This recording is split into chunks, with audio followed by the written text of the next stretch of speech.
Welcome everybody to a new GameItAll.com podcast. I'm Lucas Grimm. Hey, what up? It's Pino 25. And this is for December 8th today? Yes. Yes, okay. Big week of game news and new stuff coming out. And it's definitely going to be a shitloads of announcements. Yeah, shitloads of announcements, shitload of disappointment, shitload of excitement too, actually. Jeff Keighley came out and he's like, boom. Yeah, that is awesome. The main point of this podcast, especially. We got to talk about the Game Awards amongst other stuff here. Yeah, I was very surprised that, the people that won at the Game Awards actually deserved it. That is very, very true. It wasn't just stupid crap that won. It was actually stuff that I played and that I believe deserved it. And I'm guessing will reflect our nominations and winners also.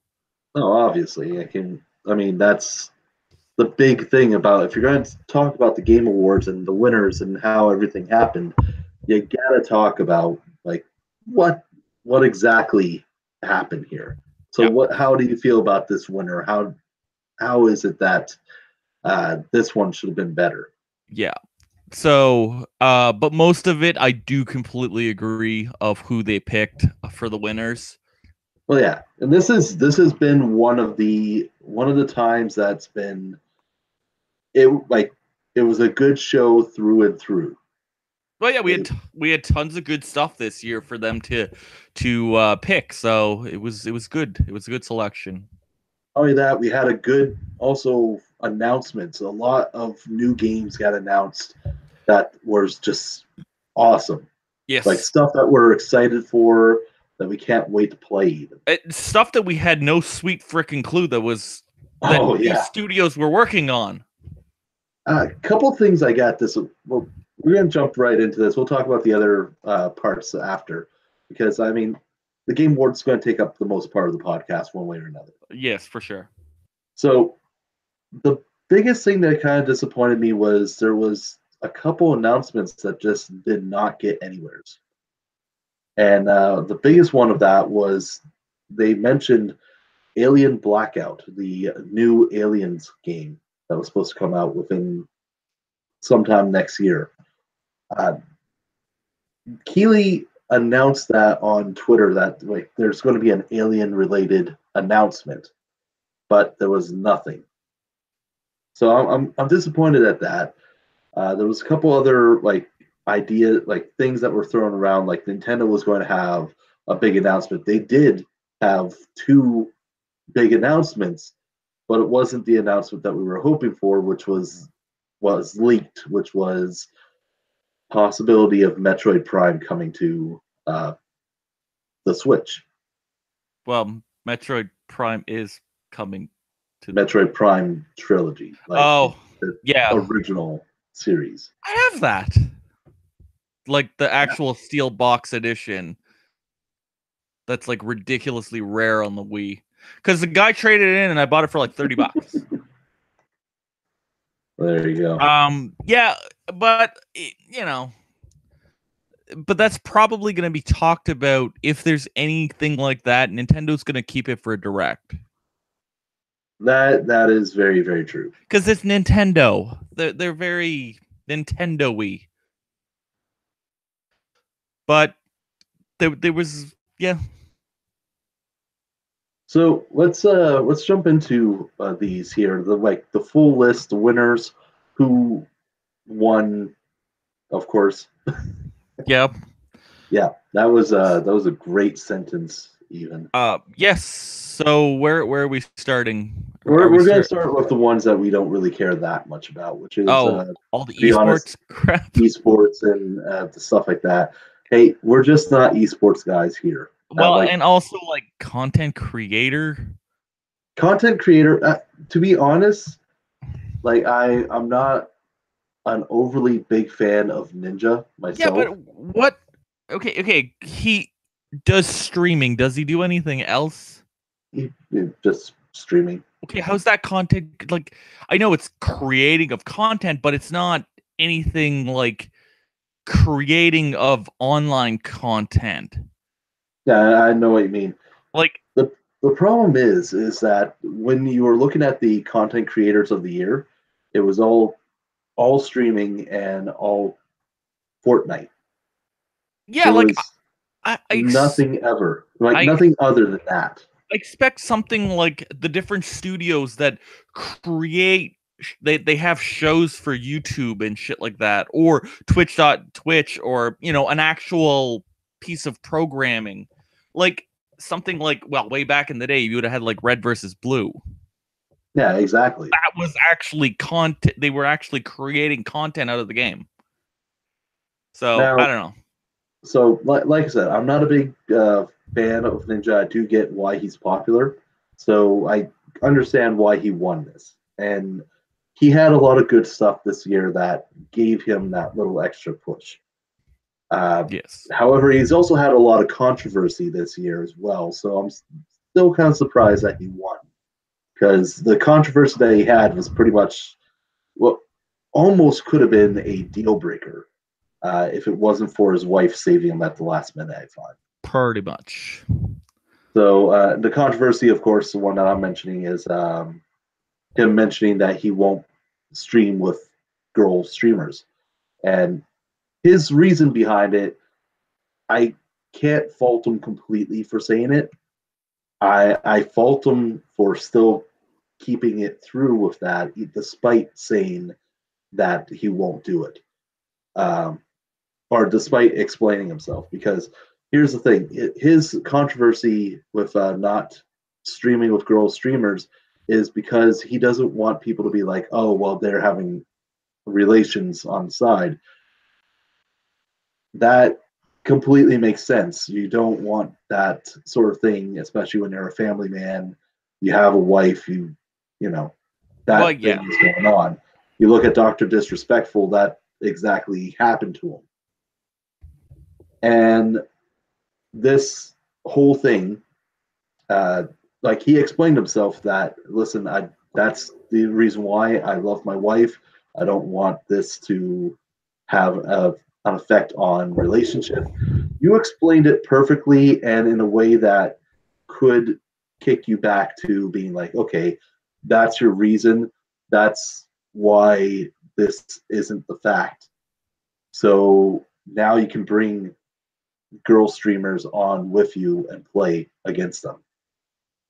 Then again, he's also had other controversies as well about banning people and screen sharing or screen looking, calling out people like that are not stream looking. It's fucking stream sniping. That's but it. yeah, he won. So yeah, He won. Yep, So overall, that's it. Esports moment was C9 comeback win in triple OT versus FaZe. So that was a pretty interesting win for C9 as well. So I definitely understand why they gave that. My personal one would have been Sonic Fox against Go One in Dragon Ball Fighters, because that was actually really good. And also, it's the only one I've watched live. The other ones I was like, okay, it's League of Legends. I'm not gonna pay that much attention. Yeah, I know none of this stuff. So yeah. Cool. Esports host was, I cannot pronounce her name, so I'm Soaks. Soaks is her call sign. Yeah. So we'll go with that. Best esports events, League of Legends World Championships. I'm very surprised at that, considering a couple of the other things that happened with the winners later. Yeah. And also, Evo is always my choice, because Evo is always a big event that's just well prepared and well done. Yeah. Best esports coach was Bach Reaper Hangu from Cloud9. Best esports team, Cloud9. Esports player, Sonic Fox, who was at the show, came up on stage and was a very good performance anyways. of performance, graciously accept his award. A lot of people either hated it or loved it. I personally was like, hey, fuck, good on you, bud. And then we got the actual real stuff here. Okay, so stuff that I actually care about. Stuff that we actually care about now. Okay, so what are we starting with? Best debut indie game, which I was happy with the winner. It was Messenger from Sabotage Studios, who was working with Devolver Digital. Finally got to play the Messenger after it won. And I can say I completely understand why it won. Well, that is such a good game. And that's just it. If Devolver Digital gets behind someone, it's usually there's a good reason. Yeah, exactly. And this is, if you're a Ninja Gaiden fan, you want this game. In fact, like I've already been told by Sly, this is pretty much his game of the year. His only problem was that there was no New Game Plus, and the day he told me that, New Game Plus got added. So now he's like, no, this is the best game of the year. Here we go. So it's likely you're going to see that up on the list somewheres. Yeah, but there were some good other like entries in that category, like Moss or Donut County. Donut County, especially. My god, like that was great. Moss is. I haven't actually gotten the chance to play Moss at this moment, but I've been hearing nothing but good things. Like this list. It was very solid. Yeah, it's very solid. First, like if these are the first games that these companies made, we have a bright future of game companies of indie development. Yes, for sure. Indie developers. So next up, let's mobile. It was best student games. Oh, and that was Combat 2018. To be honest, I haven't played any of these student ones, so I need to look into these a little bit more. Best multiplayer went to Fortnite, which whatever. I'm going to give Fortnite the benefit of this one. The choices it was up against are at best. Well, Black Ops 4. COD was solid this year. It was solid, but hey, more than what I expected. True. It was definitely more than what I was expecting. Destiny 2 Forsaken. I mean, it's Destiny 2. We've had Destiny 2 for a while now. In Sea of Thieves, that was a release. Monster Hunter was the only one I was thinking that could possibly win this one if it wasn't for Fortnite being there. Because I know with Fortnite, best multiplayer, Fortnite keeps doing its updates, and there's been more content to keep people playing it. So it's there. I know. It's a reason why it won. To be honest. But I've had enough of Fortnite. No, I agree. It's just too much, and there's just too much crap around it. They just need to chill the fuck out. I agree. It wasn't like they're the world, and I'll be happy. I'll start playing Save the World. Yeah, my biggest problem with Fortnite is you go to a store, they have physical editions of Fortnite it's a DLC box. Yeah. And people are going to be buying this thinking they're actually getting a game, but they're not. They're just getting in-game content for a free-to-play game for $30. Do you at least get Save the World or access to Save the World? No, it's just the frozen DLC. Like you get it's $30, and it literally says download code only on the box. And I'm like, it is the most. Yeah, that's stupid. It's frustrating marketing. And like I thought Epic would be better than this. Well, see, here's the thing. As much as we're shitting on Fortnite, it has done Epic quite some good. In fact, it's made Epic a shitload of money. It's made Epic so much money, like it's their new Unreal tournament. So it's like previously they were making money. The reason why they were staying afloat and was the engine. Unreal 4, they decided to open it up for more people, which was a great thing. And you don't you don't see too many games on Unreal 4 compared to Unreal 3. Literally everything was on Unreal 3. Back in last generation, it was ridiculous. It is very true, and the licensing for Unreal 3 was ridiculous.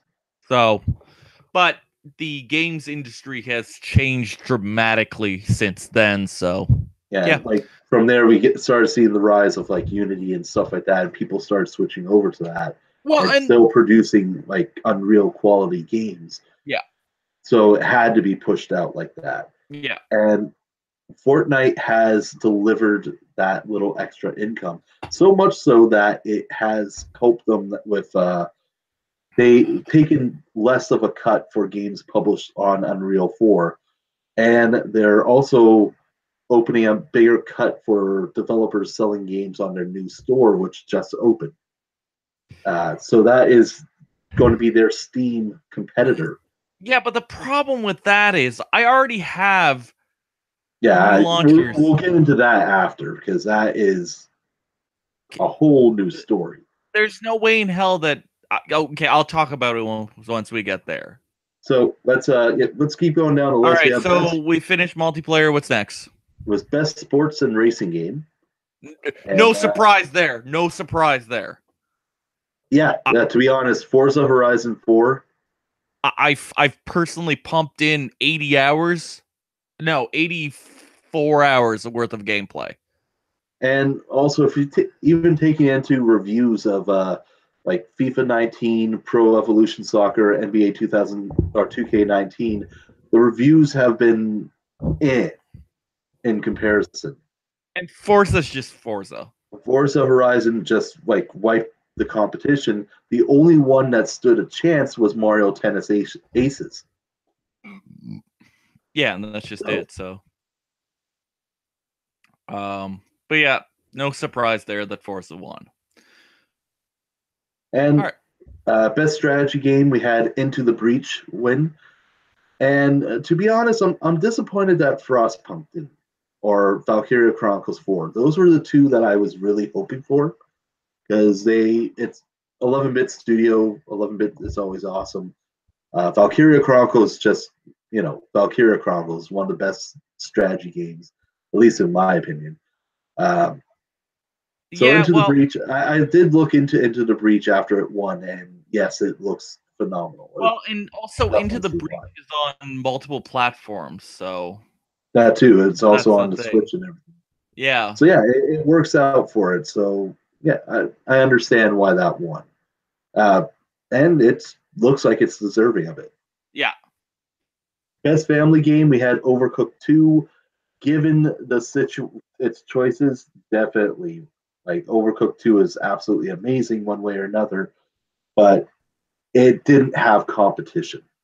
Well, no. We like Nintendo Labo Aces once again, Mario Party, Starlink Battle for Atlas, which really shouldn't be listed under family game, to be honest. Well, it's toys. Best fighter, we had Dragon Ball Z Fighters. Well, what other competition did it have? Blaze Blue, Cross Tag Battles, Soul Calibur 6, and Street Fighter 5 Arcade. Yeah. Those are like two of those are good competition. Yeah, but Dragon Ball Z, come on. Yeah, it's Arc System Works. Arc was 2 of the 4 games. Shush you. Arc doing Dragon Ball. I've played Blaze Blue before. That is true. It's Arc doing Dragon Ball and like giving us that Guilty Gear Dragon Ball combination that we've always wanted, or didn't know we wanted, really. Well, pretty much. Yeah. So here we go. Best role-playing game. This one pissed me off because here's the nominees. We had Dragon Quest XI, Ni no Kuni 2, Octopath Traveler, Pillars of Eternity 2, and Monster Hunter World 1. Yeah, that was weird. World, in my eyes, is not an RPG. No, it should have been Octopath. It should have been Dragon Quest, to be honest. I'm going to go with Dragon Quest. I'm Yeah, not but a huge fan of the Dragon Quest series, and I love 11. yeah, For but the choices that we have here, that should have been the big winner. it should not have been Monster Hunter. No, Monster Hunter shouldn't have been. Let's push that away here. Yeah, even Pillars of Eternity. Yeah, Like Ni no Kuni had the weird like castle building, kingdom building thing, which was Ni no Kuni 2 got deserved to be nominated. well, yes, But don't get me wrong, it did deserve to be nominated. But it was between Dragon Quest and Octopath. Yeah, easily. Because Octopath was classic RPG. Classic RPG. Yeah. Best action adventure game, we had God of War. No surprise there. Come on. No, given the other, well, it was a hard competition. Like, that was the other thing. During the show, because action adventure wasn't announced during the show, it was announced at the game of the year part. Yeah. And it was very close because it looked like Red Dead was going to just steamroll everything. Well, it was like Red Dead, God of War, Assassin's Creed, Spider-Man, and Tomb Raider. Like, they're all strong contenders. Yeah, this was that should have been, actually, I'm pretty sure that is 4 or 5 game of the year selections right there in that one category. Yeah. So there was no. But God of War it was just solid. Yeah. We also had best action games, Dead Cells, which I'm not really surprised. To be honest, I'm a little bit surprised. Yeah, but it was a solid indie title. It was a very solid indie title. And coming off against Black Ops, Destiny 2, Far Cry 5, Mega Man 11, it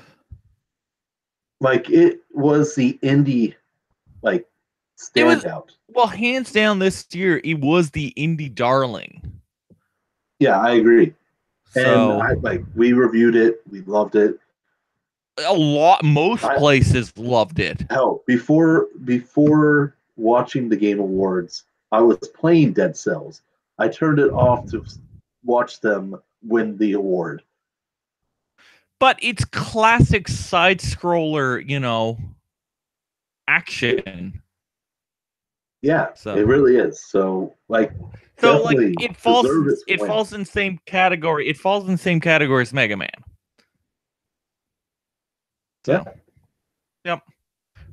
Okay, best VR AR.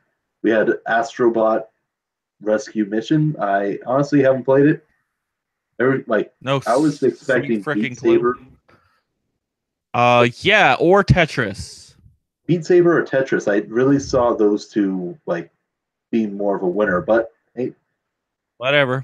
Best mobile, Florence won. That surprised me. I was surprised. Good. A solid indie title wins. Yeah, definitely. And the reason why I was more surprised is because you had Fortnite and PUBG Mobile, which is dominating mobiles as well. Yeah, but do you know what? I was either wanting Florence or Donut County. Kind of more Donut County because that game is freaking awesome because it has raccoons and donuts and holes, and it's very bizarre. But no, good on Florence. Very awesome win. So best indie game went to Celeste. We knew that was going to happen though, because Celeste is on the Game of the Year list. It's the only category that it's in there. So it hits right there. Everybody else is, Dead Cells, Into the Breach, The Messenger. They all won on some other award, but this one game, Celeste, is in Game of the Year. So it's going to be the winner. Well, yeah, that's just it. And it also won Games for Impact, so that's an added bonus to it. It was kind of sad not to see the missing. a win, to be honest, but I understand completely why Celeste won.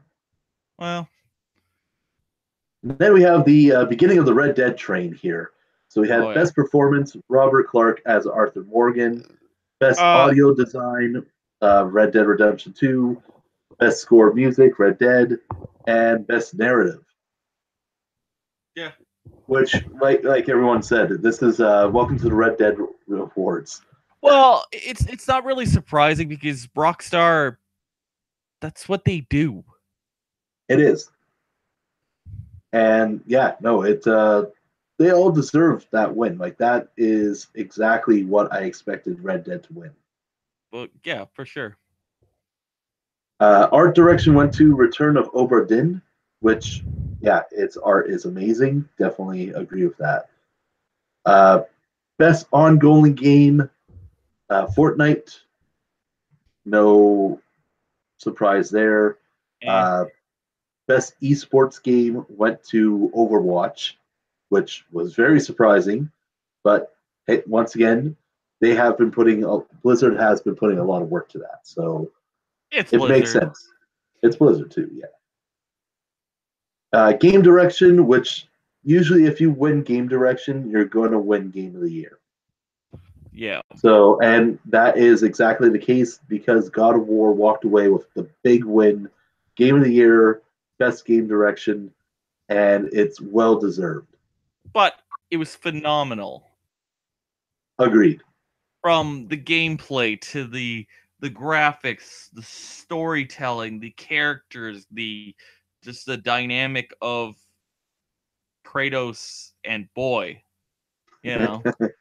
And just the voice acting and just how the game plays out is just phenomenal. So yeah, I really enjoyed that. Like that was my favorite part of the show. Actually, was the voice actors for both Artris and Kratos came out and presented the award. I forget which award it was for, but you know, at the end when all the nominees came up, read it, boy. Like the crowd wouldn't give them 5 minutes after that. It was just like, yes, that was awesome, thank you. Also, that suit, that get up was amazing. Yeah. Like, if there was an award for best dressed at the Game Awards, that is it. Yeah. All right. So, and of course, there was a lot of big announcements as well. Yep. Let's start out with the ones that Nintendo did because those were the big ones. That to me, those were the highlights of the show for me. There was some other stuff. There was some other stuff that was like, okay, awesome, but the two Nintendo announcements I was fucking excited for. Yeah, but it was a DLC character. I don't care. It was still awesome. The way that it was presented was awesome. Because, you know, it was exactly how I thought they should present it, which have Jeff up there start talking and then just shut the lights on him. Whoa, what's happening? Oh, and then steal your hearts. Phantom Thieves are going, or well, Joker is invited to Smash Bros. And, you know, that's awesome. Mm. And it has opened up some rumors that we're going to see Persona 5 on the Switch, which makes sense, aside from his announcement into Smash Bros., because every Persona game has had a mobile counterpart that actually was a little bit better. And that's the closest thing you're going to get right now is on the Switch. Well, yeah, but it's the same thing as NIS going, we're only going to start selling Disgaea on the Switch. Now, there's a couple reasons for that. That's something we'll get into a little bit later as well. Because the other announcement from Nintendo, which was a very surprise exclusive, Marvel Ultimate Alliance 3. Yeah, that pissed off some people. I'm like I was surprised it's an exclusive, but I'm actually kind of That's happy the with thing. That's the thing. that it's exclusive. Mm-hmm. Yeah, that's the weird thing that it's an exclusive. No, the weird thing is who's making it. Who's making it? Team Ninja. Yeah, I saw that. So the guys behind Dead or Alive working on Marvel Ultimate Alliance as a Switch exclusive. Like that whole sentence should not have come out of my mouth, but it did. And it looks fucking great. Like it looks so much better than what the one Activision was doing. And I hate to say that because, Ravensoft is one of my favorite subs of Activision. Yeah.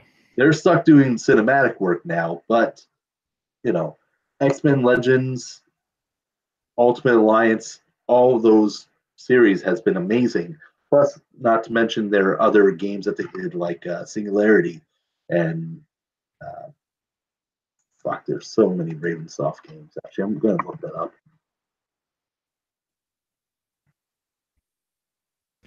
There's a whole whack. They've been around forever. They've been around forever, but the games they've been making from since their group, when they started. But yeah, there was like Hexen and Yeah, here we go. Going into Wikipedia to get the list, you have to go into a separate page for a list of Ravensoft games. Yeah, you had Heretic, which is one of my favorite of the DOS shooters that they were doing. Hexen, Heretic 2, Soldiers of Fortune. They started that series. Yep. Jedi Knight 2. X-Men Legends, Quake 4, Ultimate Alliance, Origins Wolverine, the PS2 or no PS3 Wolfenstein, which was great, Singularity, and then they started working at that point all on Call of Duty games and just working on cinematic work. Yes. So, except no, they did the remake for Modern Warfare Remastered. So they worked fully with that. But it wasn't a new game. No, it wasn't. They delivered, though. They knew what they needed to update and what they needed to fix, and they delivered. Yeah, that's just it. So we'll see how it goes, and we'll see how if it's a timed exclusive or just a full on exclusive. Yeah, that is the other thing. One thing I want to say about it, though, aside from Wolverine being shown in there, it heavily implies that it's a Marvel Cinematic Universe. Yes. Because you have all the heroes that's been shown, except for Wolverine, as I mentioned, have all been Marvel Cinematic. It's not you have Doctor Strange, you have the Guardians of the Galaxy, most of the Avengers, Spider-Man. They've all been there for Infinity War. Wolverine shows up, kills some Sentinels. It's supposed to be their way of saying there is an X-Man. Get an X-Men character. Now, we just need to know how many characters there are going to be, if that's going to open up to more X-Men, or what's going to happen there. Especially now that, they're back in with Disney. So, also no Deadpool. You think he would have got shown? Yeah. Other stuff that got announced, we had the Stanley Parable coming to the consoles for the first time next year, and I'm excited for that because I played only a little bit of I got one ending for Stanley Parable, but it was fucking amazing. I loved it. Yeah. What else did we get? Dauntless coming to consoles next year and mobile, and that was something that took me by surprise because they are trying to open that up for everybody. So it's going to be cross-play You can save your character on one system, keep playing it on another system, and keep it moving around. So that's sounds awesome if they can pull it off, and can't wait to see if they actually can on that.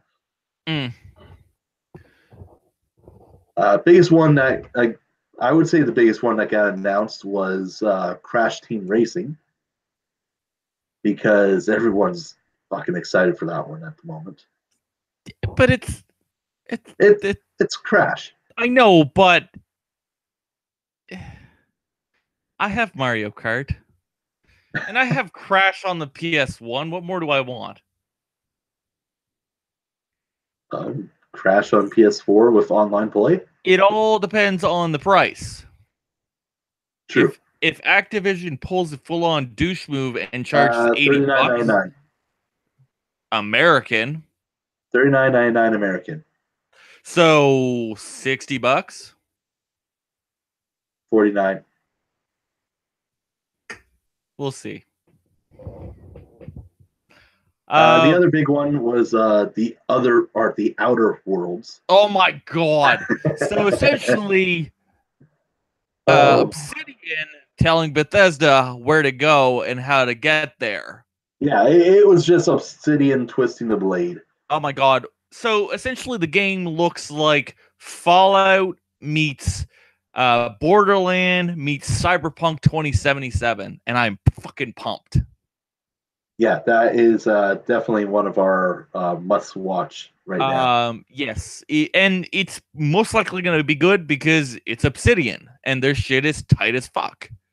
Yeah. So, yeah. And, so their little twist of the blade here, because we mentioned that, was during the trailer, they come out and say, from the creators of the original Fallout and the developers of Fallout New Vegas. So, the best ones. Well, yeah.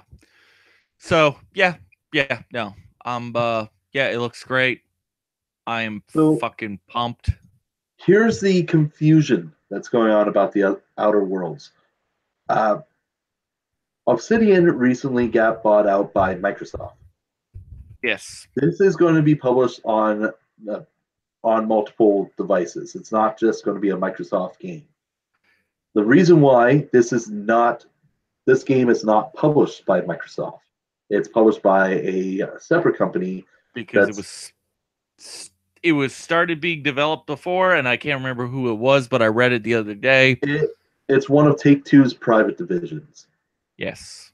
So this is good, because we're going to get more people playing it, and yeah, it looks great. So it was started before the whole deal came to fruition and everything happening. So we're going to have to take a look at that.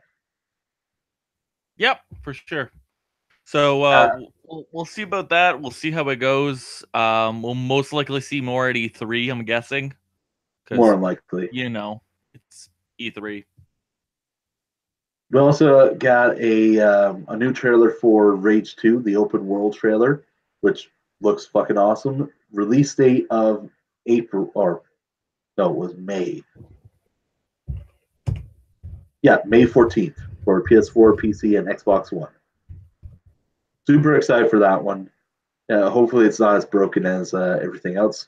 But here's the thing, it's also being developed. It's not internal Bethesda. It's Avalanche Studios, and Avalanche has been solid for, hey, you want to do crazy shit? Here's our game. Well, yeah, it's essentially Mad Max. So. And hey, it's Mad Max, and they made the last Mad Max game. Well, yeah. Here you go. We also had Far Cry, New Dawn. It's Fall Cry.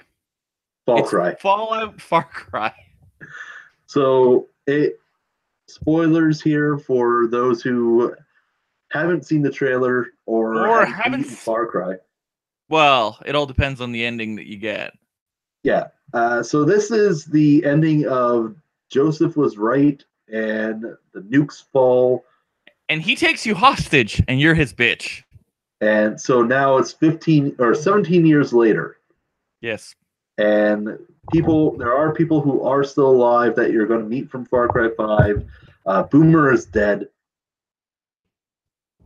but you're now in a post-apocalyptic Montana, and everything's all covered in flowers and trees and stuff because there's this big boom that everything like heals over. So that is definitely one to look out for. I'm excited for it personally. Of course, the other big one was Mortal Kombat 11, and that is going to be interesting because I'm not sure what's going on.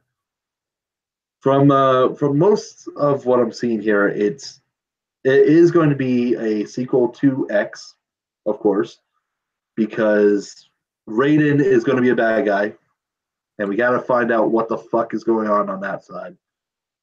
But I don't know. The trailer didn't give us much except for more blood, more violence, and ripping spines or burning through spines. So that's something to look forward to. The other big one was there was a couple other big things such as Stranger Things 3, the game. Looks interesting. I'm not 100% sure what the fuck was going on there, but hey, why not? We also have Atlas from the guys that made Ark Survival Evolved, which is going to be a pirate MMO. And that also looks very interesting. I don't know. It's one I'm not sure about. So the final big thing that we want to talk about here is Dragon Age. We don't know if this is going to be Dragon Age 4. After all, Inquisition dropped the number factor. But all we know is that there's a hashtag called the Dread Wolf Rises. And everything that happened in the trailer just gave hints of what happened in the Trespasser DLC for Inquisition. I'm just happy that we're going to punch Solus in the face, maybe stab him or like impale him with a staff. We'll have to see what happens on that side.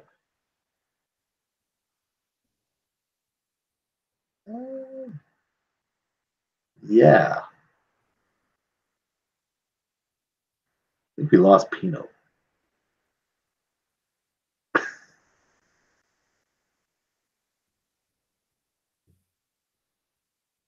Oh.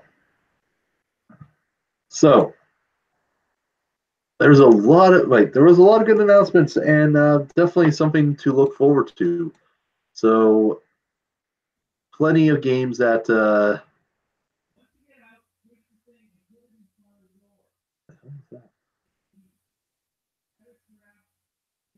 there's plenty of things to look forward to on that. And with this as well, let's move over to something more news related.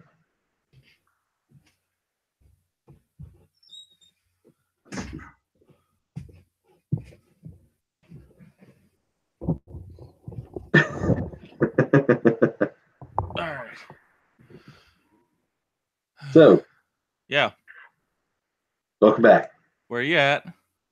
I just covered the rest of the game, so we're all set. Oh wait, fuck! I didn't mention Anthem. Yeah, it's getting too big and it's gonna fail. I'm worried about that now. So what was the other? So you did Far Cry. What else did you do? Mortal Kombat 11. Okay.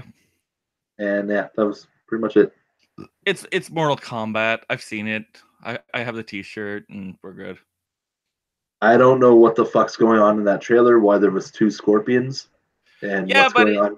It's Mortal Kombat. We've seen. We're gonna figure something out. But yeah. So overall, yeah, there's lots of good shit. So with that, let's talk about some other news that happened. And actually, let's bring back our conversation about Far Cry. Not Far Cry, Fallout. Oh, Fallout, not Far Cry, because Ubisoft actually delivered a good game. Now let's bring out Fallout again Oh my because god. more shit has happened this week with Fallout. Okay, I'm not blaming Fallout. I'm blaming Bethesda. Yeah, this one solely falls on Bethesda. Because like Bethesda cannot like. Okay, yes, the game is bad, but the problem is they said this is what we're doing and this is what they delivered. Okay, cool. But it's the way they're going about things. They're being freaking douchey. Let's just recap for some people here. So the power armor, which was announced at E3, Yes. Was showed off a wearable Brotherhood of Steel helmet, a canvas bag, and some other stuff. so special collector's edition for $200 American. Exactly. Yeah. What people got was, excuse me, what people got was not what was advertised. They instead got a nylon bag instead of a canvas bag. A really shitty nylon looking bag. Really shitty one. It was people were getting rips and it was horrible. Yeah. Bad. So Bethesda, in their all-encompassing glory, decided to give people a 500 atom points in Which response. Equals to about a door and some plants. Last I saw. It's about $5. So this canvas bag was worth $5 to Bethesda. Yeah. Oh, so the worst thing was you couldn't buy the canvas bag in the game for $5. The canvas bag was 700 points. So yeah, you can't even. Wow. It was that bad. So that was the beginning of the troubles. So people complained about this to Bethesda. Bethesda comes back saying, yes, we replaced the canvas bags with nylon as due to cost productions overshot the budget of this, blah, blah, blah. We're not fixing this. We're not reinstating purchases. Here's 500 atoms. And this is already on top of the game being extremely buggy. Some game-killing crashes. What else do we have here? Oh yeah, people asking for refunds and not being able to get them. It was just a shitty situation. Yeah, shitty situation after shitty situation. And the bad PR starts rolling in. And Bethesda's not making it any better. No. So bad PR rolls in, and finally Bethesda cracks. If you send us a ticket, we will order the canvas bags and reimburse you with the canvas bag. So people are going to get what they ordered. But something else happens. So a post on Reddit shows up, and let me pull this up here because the post is brilliant, like the title of it. Let's see. It was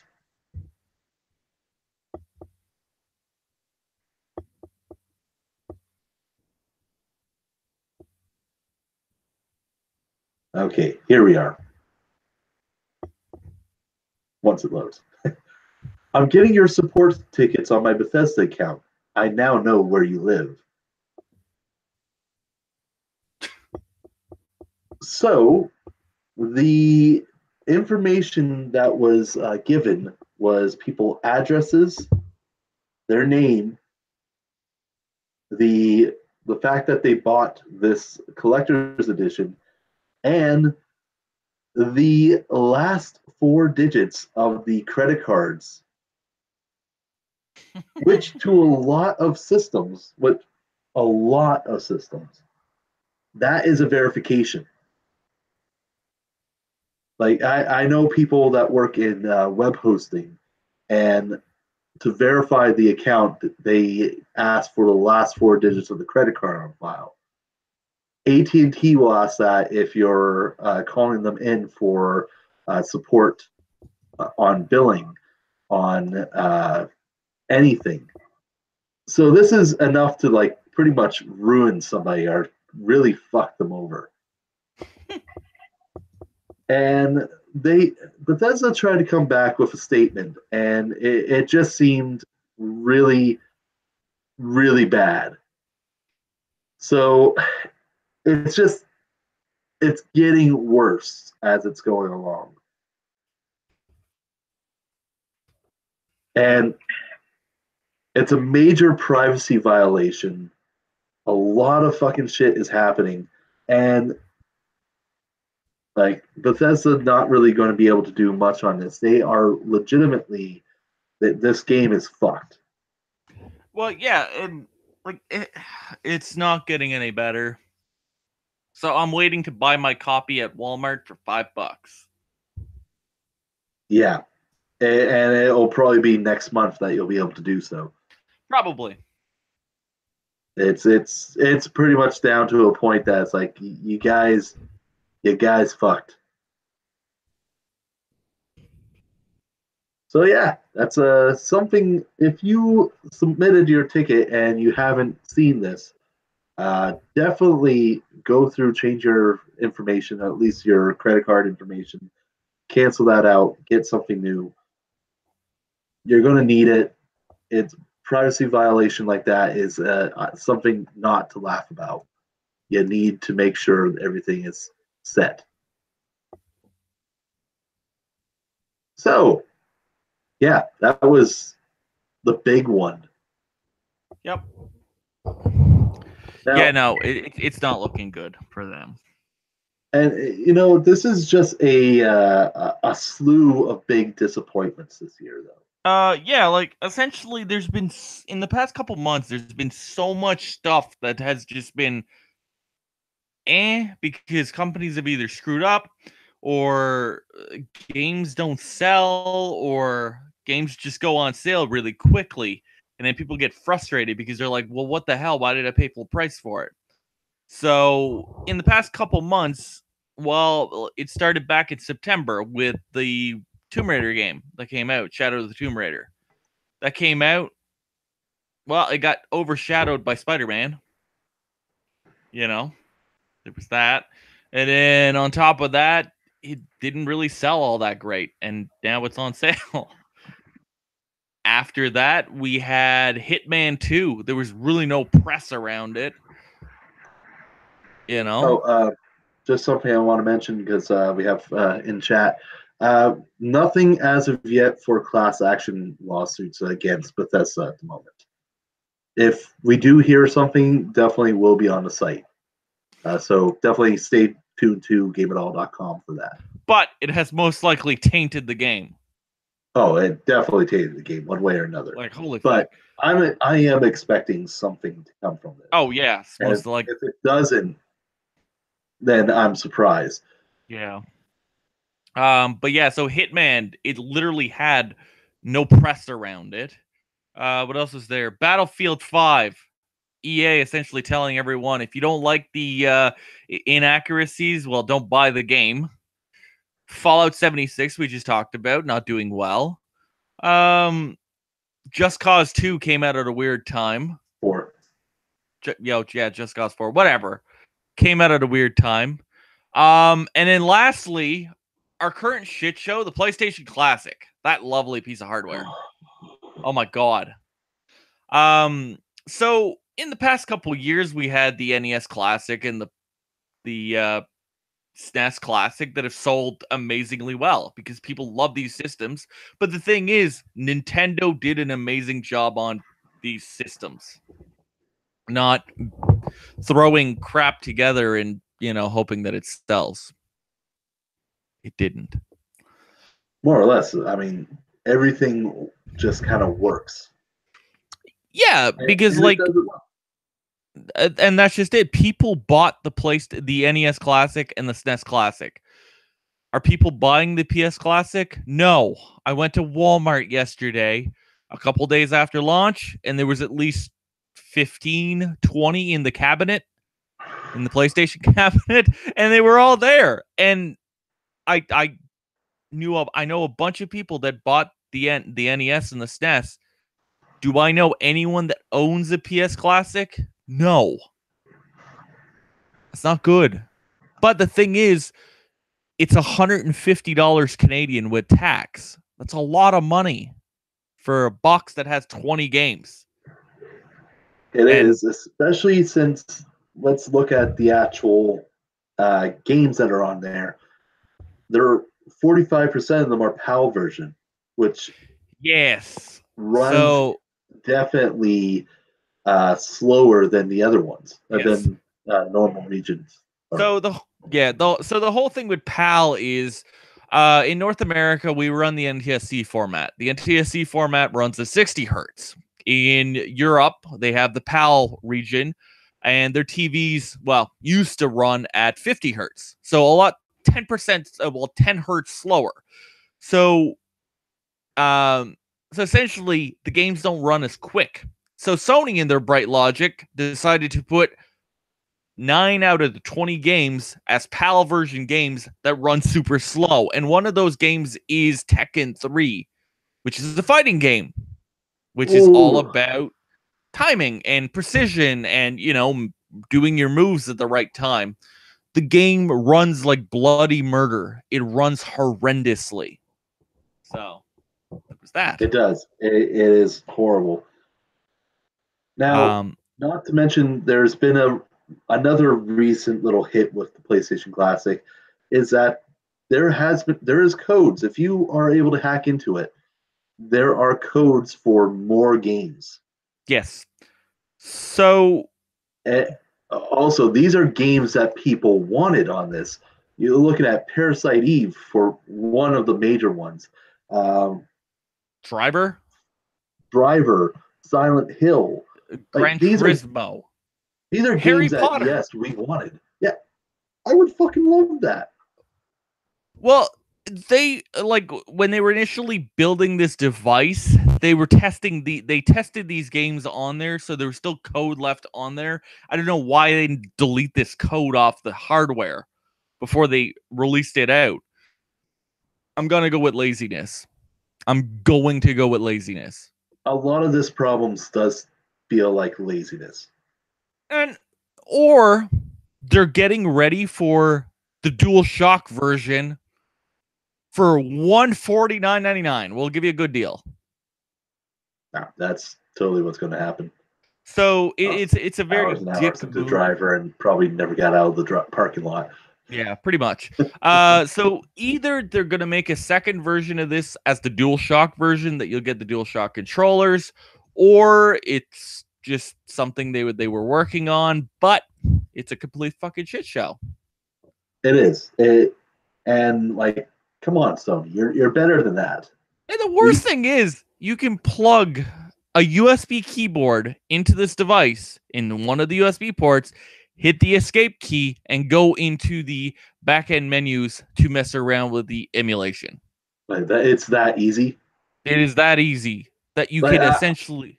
I seen people saying that they hacked into it. I never read what they had to do. No, all they had to do was plug in a USB keyboard and hit the escape key while the image was loading. It takes you into the back-end menu, and you can change some different things. But the biggest problem is is there anything that fixes it in that then?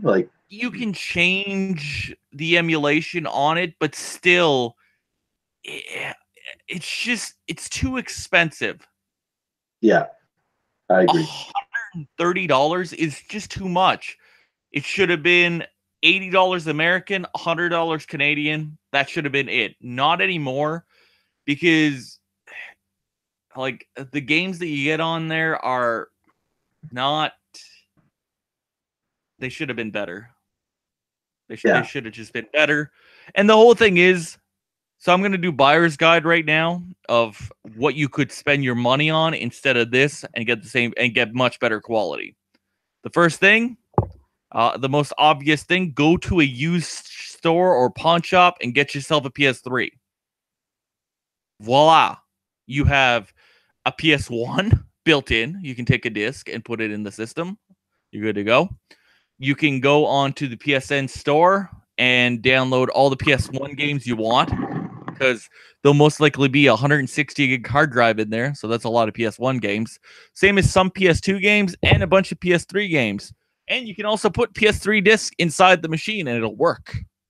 So that's your best option. So essentially use PS3, let's say $50. You still have $100 on top of that to buy all the PS1 games you want. Boom. Option number 2, if you can find a PlayStation TV, one of the Vita TVs for real cheap, does the same thing. Or option number 3, you can get yourself a Raspberry Pi and just do whatever. So, yeah, the PlayStation Classic is a completely useless piece of plastic. So, but I will be buying it once it's in the bargain bin for $10. That is guaranteed. I doubt that I'll go under that, but hey, well, hey, at least not for another year. No. The PS TV was down to $5, and they started at almost 100 when they first launched.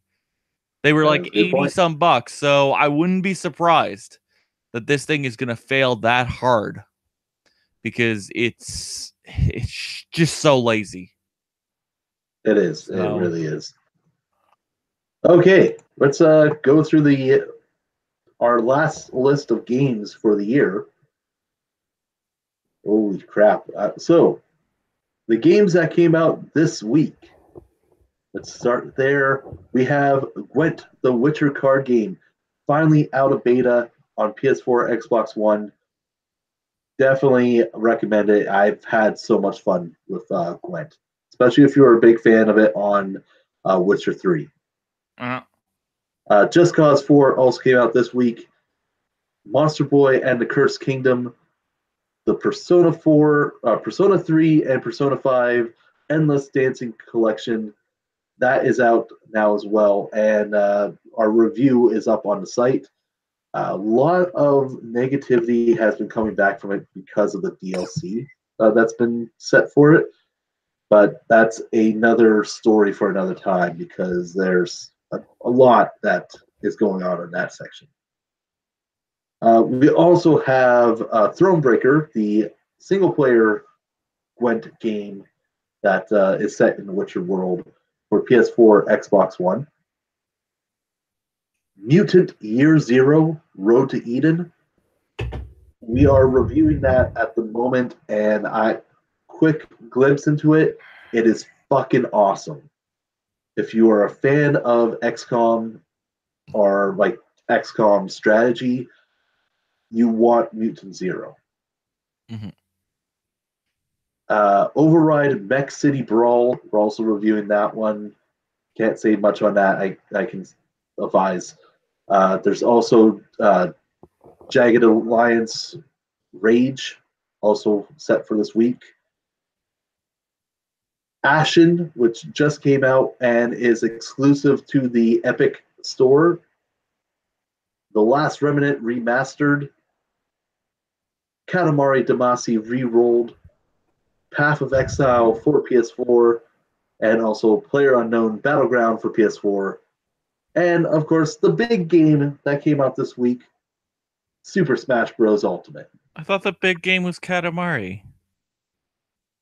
as much as we would love it to be. Hey, that's what I bought yesterday. I bought Katamari. But yeah. So next week we have Earth Defense Force 5 for exclusively on PS4, and Insurgency Sandstorm for Windows. Also have. There's not much next week. There's not much after this point. The biggest one after this point really is Warhammer Vermintide 2, and that's on the 18th. Yes. And that's also for PS4. Yes. But after that, the new year kicks off, and then we get a bunch of new stuff. Oh, fuck January.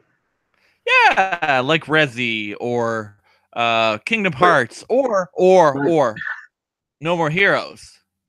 Like Resi, No More Heroes, Kingdom Hearts, Ace Combat 7, you mother. Onimusha, Tales of Vesperia. Yeah, and then it just gets Trials of worse, Cold and Steel 1 and 2. it just gets worse in February. Which I found out, Trails of Cold Steel is what pisses me off at the moment because it is not a combination pack. It's not the 2 games in one. It is Trails of Cold Steel 1 and also releasing Trails of Cold Steel 2. Like, yeah, they want all your money. And then February just continues. February continues, and it's just, it's no. Yeah. Oh, and then March. Devil May Cry. Yeah. But do you know what? Maybe like 2 weeks after Anthem, it'll be like half price. Yeah, probably. We'll get that. It'll pull a Fallout. Well, no, it is EA, so it'll probably pull a Battlefield 5. Yeah, if it doesn't sell well, they'll drop down in price fast. Ooh, and it'll be like my whole revelation of I went to the dollar store and I saw like 30 copies of Titanfall 2 for $4. Just to go to show a game that came out at a bad time. It's true. Games that come out at a bad time like Titanfall, despite being such a fucking amazing game. Yep. $4. Oh. Hands down, a must buy at the dollar store. Definitely. For $4, it would be. Hands down. All right. That is the GameItAll podcast for December 8th. There likely won't be another podcast until January. So we will see you guys, and be sure to stick around and check out our site because we will have our Game of the Year awards coming up. Yeah, that's the most exciting thing. Also, be sure to like and subscribe to our channel because we are posting, goddammit, nearly every day, multiple times a day at some points, with new gameplay footage, new co-ops. We have a new versus mode and Twitch streams coming out. So be sure to follow us, hit that notification, that bell, like button, the share, all of that jazz. All right, guys. So for GameItAll.com, I'm Lucas Gribb. Hey, what up? It's Pino 25. And we will see you guys next time. Yeah. Have a Merry Christmas and a Happy New Year. We'll talk to you in January.